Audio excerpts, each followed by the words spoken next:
What's your emergency? I'm really scared. There's blood everywhere.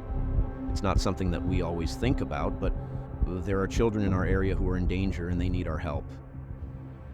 In the state of Florida, for a child to be removed from their home, there has to be really an egregious act of neglect, abuse, or abandonment. By the time a child gets here, chances are they've gone through more trauma than most adults go through in a lifetime. They feel scared, they feel lost, they don't know who to trust. It's actually not easy to get removed from your home. Once a child or group of children are removed from their home, that's where we come in. The mission initially for Place of Hope was to take care of the neediest kids in our community. And the decision was to take the kids who didn't have a place to live, who didn't have parents or whose parents could not take care of them. It was the neediest kids. The question became, how could we create the most productive family environment for these children?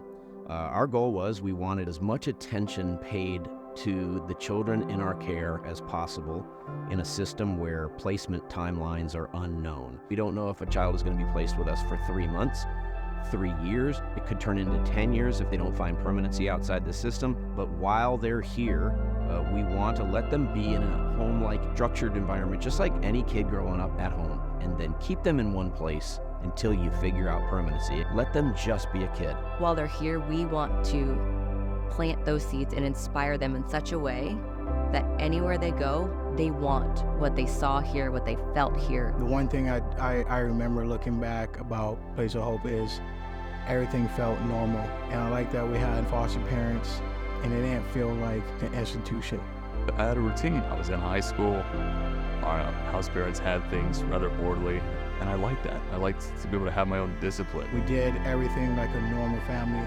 It might not look like your family, but we functioned as a family. We ate dinner at the same time, sat together, and all of us were all involved in sports, and they came to your sports events and stuff like that. When you're so used to living in like survival mode, it's hard letting people in. It's hard trusting that somebody say, hey, I got you. Look, don't worry. I had to learn how to be a kid again. A lot of children, when they get put in foster care, they're separated from their siblings. So they're not only losing their home, sometimes their school, their neighborhoods, they are losing their brother and sister also. So it's very traumatic. That was the whole premise of putting a neighborhood campus together where we could take large sibling groups.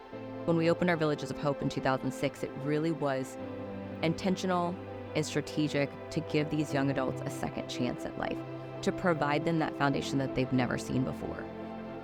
But one of the things we found early on was we were receiving a lot of referrals and calls from single moms with dependent children who were otherwise homeless, or they were homeless already. Some were in foster care, some weren't. It was just life circumstances. Many of them raped, many of them victims of human trafficking. So the idea was we started to take them in as well, because otherwise what was going to happen is we were going to have homeless young people with children living on the street, living in parks, which is good for nobody.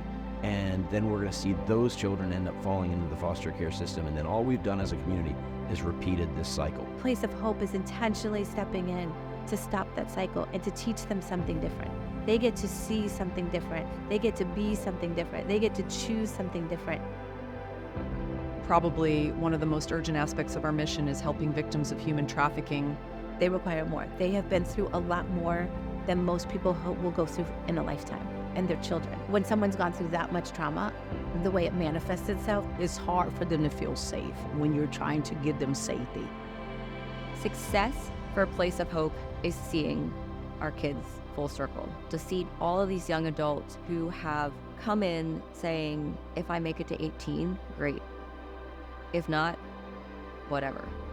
To see them with their master's degree, to see them married with children and loving on their kids and being the father or the mother that they never had, and not for just one or two, for hundreds of them, hands down success.